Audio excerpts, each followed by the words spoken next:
हाँ तो बच्चों देखो, लास्ट वीडियो में हमने एग्रीगेट फंक्शंस के बारे में पढ़ा था। अब हम पढ़ते हैं टाइप्स ऑफ एसक्यूएल फंक्शंस और ग्रुप बाय फंक्शंस। देखो, टाइप्स ऑफ एसक्यूएल फंक्शंस यानी एसक्यूएल फंक्शंस के कितने टाइप है। वैसे तो ये बहुत सारी कैटेगरीज को अप्लाई करता है, बहुत सारी टाइप्स हैं, लेकिन इन सब को मिलाकर इनको केवल दो कैटेगरीज में डिफाइन किया गया है। देखिए, now that you have learn different types of functions, let us talk about their broad categories. SQL supports many and many functions, यानी ये बहुत सारे फंक्शंस को सपोर्ट करती है। All these functions can be generally categorised into following two types. क्या बोल रहा है, फिर भी हमें इनको दो कैटेगरी में डिवाइड किया गया है। फर्स्ट है सिंगल रो और स्केलर फंक्शन। सिंगल रो यानी जो एक फंक्शंस को केवल सिंगल रो के अंदर एग्जीक्यूट करते हैं और सिंगल रो के अंदर ही उसका आउटपुट आता है। सेकंड आता है मल्टीपल रो और ग्रुप और एग्रीगेट फंक्शन। इसके बारे में हम पढ़ चुके हैं, देखते हैं। Single row function work with a single row at a time. क्या बोल रहा है, जब सिंगल रो नाम से ही पता लग रहा है तो सिंगल रो को एक साथ एक बार में वर्किंग करेंगे हम सिंगल रो पर केवल। A single row function return a result for every row of a query table. Next आता है मल्टीपल रो और group functions work with data of multiple rows at a time and return aggregate value. क्या बोल रहा है, multiple रोज पर हम working करेंगे और एग्रीगेट वैल्यू आपको ये प्रोवाइड करेगा। Example of multiple row functions are the group functions that you have learned in previous section. ये हम पढ़ चुके हैं, सम है, काउंट है, maximum, minimum, average etcetera. The difference between these two types of function is in number of rows they act upon. क्या बोल रहा है, दोनों में क्या डिफरेंस है कि ये कितने नंबर ऑफ रोज पर काम करते हैं। A single row function works with the data of a single row at a time. मैंने भी बताया था, जो सिंगल रो फंक्शन है केवल सिंगल रो पर ही ऑपरेट होगा। एंड रिटर्न से single result for each row queried upon. यानी जितनी बार भी हम क्वेरी को एग्जीक्यूट करेंगे हर बार केवल सिंगल उसके रो के अंदर ही इसका रिजल्ट आएगा। A multiple row function works with a group of rows. यानी जो मल्टीपल रो फंक्शन है वो क्या करेगा, ग्रुप ऑफ रोज पर एग्जीक्यूट करेगा एंड रिटर्न से single result for that group. और ये भी सिंगल रो के अंदर ही हमेशा आउटपुट आपको प्रोवाइड करेगा। नेक्स्ट टॉपिक आता है जो कि आपका इंपॉर्टेंट टॉपिक है, grouping result, group by. Group by का मतलब क्या है बच्चों, देखो जैसे कि हमारे पास एक टेबल्स है, इसने टेबल दे रखी है। जैसे इसमें जॉब है, एनालिस्ट है, क्लर्क है, मैनेजर है, प्रेसिडेंट है, सेल्समैन है। इस टेबल में बहुत सारे एनालिस्ट हैं, बहुत सारे क्लर्क हैं, बहुत सारे मैनेजर हैं। इसने दिखा भी रखा है, एनालिस्ट 2 हैं, क्लर्क 4 है, मैनेजर 3 है, प्रेसिडेंट 1 है, सेल्समैन 4 है। यानी ये बहुत सारी लंबी टेबल है और इसमें इनको रिपीट कर रखा बार बार। हम देखते हैं कि इनकी ग्रुपिंग कैसे क्रिएट करेंगे। The group by class combines all those records that have identical values in a particular field और ए ग्रुप ऑफ फील्ड्स। क्या बोल रहा है, ग्रुप बाय क्लास का हम यूज़ कब करते हैं, जब हमें किसी रिकॉर्ड्स को कंबाइन करना है। फॉर एग्जांपल हम ये बोल देते हैं कि जैसे कि फॉर एग्जांपल क्लास में 10 बच्चे हैं, 10 बच्चों में से 4 बच्चों के 80 मार्क्स हैं, 3 के 70 हैं और 3 के 50 हैं। तो उनका ग्रुप बना देते हैं कि कितने बच्चों के 80 हैं, कितने के 70 है, कितने के 50 हैं। इसको हम ग्रुपिंग बोलते हैं। This grouping results into one summary record पर group if group functions are used with it. In other words, the group by class is used in select statement to divide the table into groups. क्या बोल रहा है, group by functions का हम select command के द्वारा use करते हैं ताकि टेबल्स को ग्रुप के अंदर डिवाइड कर सके। Grouping can be done bye A column name. क्या बोल रहा है, ग्रुपिंग को हम कॉलम नेम के द्वारा कर सकते हैं विद एग्रीगेट फंक्शन या एग्रीगेट फंक्शंस के द्वारा। In which case the aggregate produce a value for each group. यानी जिसके द्वारा एग्रीगेट किया कर रहा है वैल्यू को प्रोड्यूस कर रहा है प्रत्येक ग्रुप में। For example to calculate the number of employees in each grade you use the command. क्या बोल रहा है, आपको नंबर ऑफ एम्प्लॉयज को काउंट करना है कि हर ग्रेड के अंदर कितने नंबर ऑफ एम्प्लॉयज हैं। तो क्या लिखोगे, सेलेक्ट जॉब। सेलेक्ट के बाद हम केवल वही सेलेक्ट करेंगे जिसको हमें डिस्प्ले करना है। सेलेक्ट जॉब, केवल जॉब को डिस्प्ले करना है, कोमा काउंट, ब्रैकेट में स्टार का मतलब क्या है, टोटल को काउंट करेगा। From employ group by. जब हम ग्रुप बाई का यूज करेंगे तो सबसे लास्ट में लिखेंगे ग्रुप बाई। किस कॉलम के ऊपर आपको अप्लाई करना है, जॉब के ऊपर। जॉब में मैंने बताया था एनालिस्ट है, क्लर्क है, तो ये काउंट करके बता रहा है आपको, एनालिस्ट 2 है उसके अंदर, क्लर्क 4 है। इस प्रकार से हम ग्रुपिंग को क्रिएट करेंगे। नेक्स्ट एग्जांपल में आपको अच्छे से क्लियर हो जाएगा। देखते हैं, आगे चलते हैं हम। Group by applies the aggregate function independently to a series of groups that are defined by having a field value in common, यानी जो कॉमन वैल्यू होगी ये उनको डिस्प्ले करके आपको दिखा देगा। Now consider the following query which is also grouping records based on department number. क्या बोल रहा है, अब हम ग्रुपिंग कर रहे हैं डिपार्टमेंट नंबर के द्वारा। पीछे हमने क्या किया था, कितने एनालिस्ट हैं, कितने मैनेजर हैं, उसके ऊपर किया था। अब क्या कर रहे हैं हम, डिपार्टमेंट नंबर हमारा कॉलम है उसके ऊपर करेंगे। देखो, select department number comma count star, यानी डिपार्टमेंट नंबर को काउंट करेगा कि कितने डिपार्टमेंट नंबर हैं। सम ऑफ सैलरी, यानी सैलरी का सम करेगा। इसमें एग्रीगेट फंक्शन का यूज कर दिया हमने।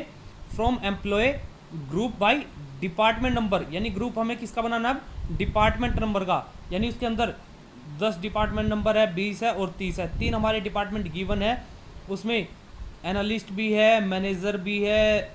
ठीक है बच्चों, बहुत सारे वो हैं जो वर्किंग करने वाले हैं, तो हर एक डिपार्टमेंट में अलग अलग हैं। तो एक काउंट करके बता देगा डिपार्टमेंट 10 में कितने बंदे हैं काम करने वाले, 20 में कितने हैं और 30 में कितने हैं। 3, 5 और 6, और उनकी सम ऑफ सैलरी, यानी 10 में जो भी वर्किंग में है उनकी टोटल सैलरी करके बता दी कि उनकी इतनी सैलरी बनती है। As you can make out that the above query is displaying count of records and sum of salaries in each group and the groups are formed on the basis of department number। मैंने अभी जो ऊपर बताया बच्चों, ये वही बोल रहा है कि हमने क्या किया है, जो ग्रुपिंग क्रिएट की है वो डिपार्टमेंट नंबर के आधार पर की है, और जो काउंट किया है इसने डिपार्टमेंट नंबर में कितने मेंबर्स काम कर रहे हैं उसको काउंट किया है, और जो सम ऑफ सैलरी है उस डिपार्टमेंट में कितने बंदे काम कर रहे हैं उनकी सैलरी को टोटल काउंट करके आपको बताया है। Thus from the above output you can make out that in department number 10 there are 3 employees। क्या बोल रहा है, 10 डिपार्टमेंट में 3 एम्प्लॉयज़ हैं केवल, and total all of salary is 8,750 rupees. In department number 20 there are 5 employees and total of salaries is, ठीक है, and so on. इस प्रकार से बता रखा है इसने। नेक्स्ट आते हैं बच्चों नेस्टेड ग्रुप। नेस्टेड ग्रुप का मतलब क्या होता है, यानी ग्रुप के अंदर ग्रुप को क्रिएट करना, उसको बोलते हैं नेस्टेड ग्रुप। देखो, with group by class you can create groups with in groups. क्या बोल रहा है, आप ग्रुप के अंदर ग्रुप को क्रिएट कर सकते हैं। नेस्टेड का मतलब होता है बच्चों एक के अंदर दूसरे को क्रिएट करना। Such type of grouping is called nested grouping. This can be done by specifying in group by expression where the first field determines the highest group level, the second field determines the second group level and so on. यानी जोन सा first आप पहले define करोगे वो उसी की priority के आधार पर काम करेगा। The last field determines the lowest level of grouping. In order to fully understand this concept, consider table 8.1 employee C. There are multiple records having same value for field department number. We can group records on the basis of field department number. For instance, instance का मतलब होता है example. For example, if you want to count the number of employees in each group, you need to issue a query statement as given below. यानी हर एक department में कितने employ काम कर रही हैं, अभी हमने ऊपर एग्जाम्पल लिया था उसी के आधार पर काउंट करते हैं। सिलेक्ट काउंट किसको करना है, employ number from employ group by department number. देखो बच्चों, इसने सिलेक्ट के बाद डायरेक्टली काउंट लिखा है, इसने और कुछ नहीं लिखा कि इसको क्या काउंट करना है क्या नहीं, क्या डिस्प्ले करना है, इसलिए इसने केवल न्यूमेरिक वैल्यू आपको डिस्प्ले कर दी। ठीक है, okay, clear. And the result produced by this query is, ये आपको यहाँ पर डिस्प्ले हो गया। But can you make out these are employees count for which departments? To get this information you may modify the select list। मैंने अभी ऊपर बताया था कि आप इसने केवल आपको इंडिजर वैल्यू डिस्प्ले कर दी, लेकिन हमें ये नहीं पता लग रहा कि इसमें है क्या, ये किस चीज़ की वैल्यू है। तो इसको बोल रहा है कि हम इसको मॉडिफाई करके इस प्रकार से लिख सकते हैं। सेलेक्ट के बाद हमने लिख दिया डिपार्टमेंट नंबर, फिर comma count employ number from employ group by department number. यानी क्या किया, सेलेक्ट के बाद डिपार्टमेंट नंबर आ गया, उसको शो कर दिया 10, 20, 30, काउंट किया एम्प्लॉय नंबर, यानी उसमें कितने एम्प्लॉय काम करते हैं, 10 में 3, 20 में 5, 30 में 6, इस प्रकार से। Now the result will be, ये इसने यही बता रखा बच्चों। Now it is more clear, but one thing that you should keep in mind is that while grouping you should include only those values in the select list that either have the same value for a group और contain a group of aggregate function or group expressions. Like in the above query, the first expression department number field has 1 same value for a group and the other expression count contains A group function. बच्चों कुछ नहीं है, ये वैसे ही बता रहा है कि ऊपर जो ग्रुपिंग क्रिएट की है हमने, ग्रुपिंग के अंदर होनी चाहिए। इसके अंदर आप कोई भी अगर एग्रीगेट फंक्शंस का यूज़ करोगे और कोई कंडीशन लगाओगे तो वो आपकी रन नहीं होगी। और एक बात और बच्चों, इसके अंदर हम वेयर क्लास का यूज़ नहीं कर सकते ग्रुप बाई में, इसकी जगह पर आपका हैविंग क्लास का यूज़ किया जाता है। ये आगे आएगा आपका, देखना। MySQL as such would not create any error even if you included non-group expression in the select list. A non-group field or expression is the field that has different value in the rows belonging to the group. In this case, it will return the value from first record of the group for that non-group field. If you issue command like select department number, count employee number, MGR from employee group by department number, देखो बच्चों, this is non-group field as it has multiple values for a group। क्या बोल रहा है, एक में तो आपने ग्रुपिंग प्रोवाइड कर दी और दूसरे में आप ग्रुपिंग प्रोवाइड नहीं कर रहे, तो ये क्या करेगा, जो फर्स्ट उसकी ग्रुपिंग की वैल्यू होगी ये केवल उसी की वैल्यू को आपको शो करेगा।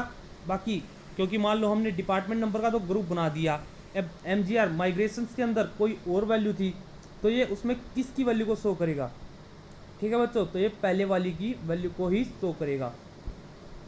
The return output will be 10, 20, 30, 3, 5, 6। देखिए नल, क्योंकि इसको सबसे पहले डिपार्टमेंट नंबर 10 में नल वैल्यू मिली, ठीक है। अगर यहाँ पर 20 होती, 30 होती तो ये उसकी वैल्यू को, जो सबसे पहले मिलती उसकी वैल्यू को दिखा देता। देखो इसने यहाँ कमेंट में लिख भी रखा है, see first record of group with department number 10 has value null in MGR। क्या बोल रहा है, क्योंकि फर्स्ट वैल्यू इसके डिपार्टमेंट नंबर में नल थी तो इसने इसको वही शो कर दिया, ठीक है बच्चों। ये इसने सारा यही बताया और कुछ नहीं है। To group records job wise within department number wise you need to issue a query statement like select department number, job, count of employ number from employ group by department number और job. देखो बच्चों, इन्हें group बनाया department number का भी और job का भी।